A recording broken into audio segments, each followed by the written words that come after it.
Bruscar by Chloe Devlin.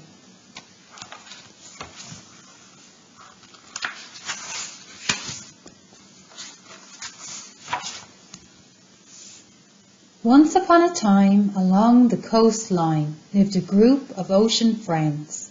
They swam and they slid and they chased and they hid. The fun never seemed to end. Sammy was a seal who was friends with an eel, a fish who travelled all over the bay. He told him of the deep and the games of hide and seek and the places off limits for play.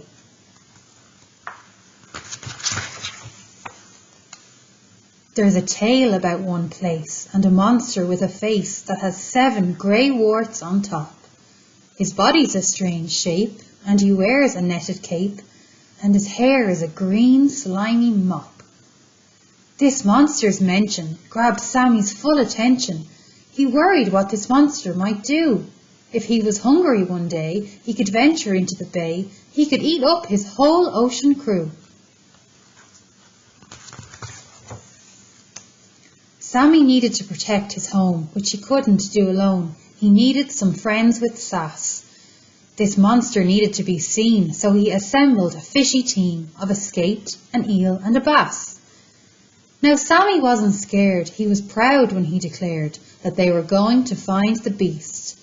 They would find out if it's real and what's its favourite meal, so they could warn the bay at least.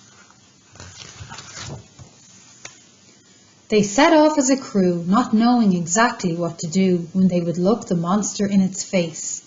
They travelled some distance and confirmed its existence when they reached the monster's hiding place. "Is it Bruscar you've seen?" An octopus pointed to the scene where the terrible monster sat.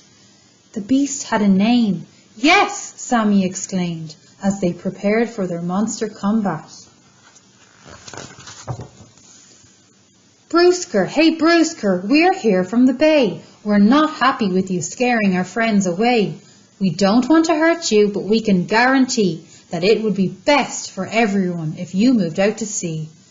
Bruscar didn't react, didn't move or retract. There was a long and silent pause. But then came a fin wiggle. Or was it a tentacle jiggle? Or was it a hand or a claw? It wasn't a monster or a great sea beast. It wasn't a mighty animal waiting to feast. Bruscar wasn't alive. He was a mound of junk, thrown from the land, and this is where it sunk. His hair was a net. His head was a tire. His body looked like it was made of ropes and wire. His toes were cigarette butts. His warts were broken glass. His body seemed to be made up of a plastic junk mass.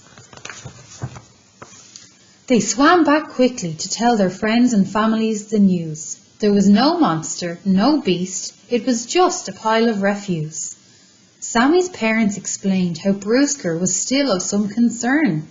All the adults and children of the world really need to learn that there are piles of litter like Bruscar all over the ocean floor. And lately it seems humans are dumping more and more. Mounds like Bruscar are destroying sea creatures' homes.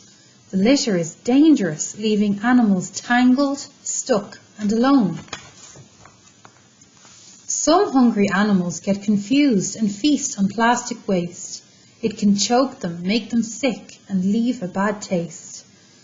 Sammy was annoyed with all this unnecessary debris. Why don't humans understand the importance of our seas? They make oxygen for us to breathe and they control the weather. They provide people with food and medicines to get better. "To protect me," said Sammy, "I must ask something of you. You must become part of the solution and tell everyone what to do. Please try to use less plastic and don't flush strange things down the loo. Put your rubbish in the correct bin and take part in beach cleans too. Tell your friends and family this story. Get the clean-up plan in motion. Let's stop wasting and dumping and start respecting the importance of our oceans." Little actions all add up. They become big when you add them together. You may think that you're just one kid, but you can make the ocean better.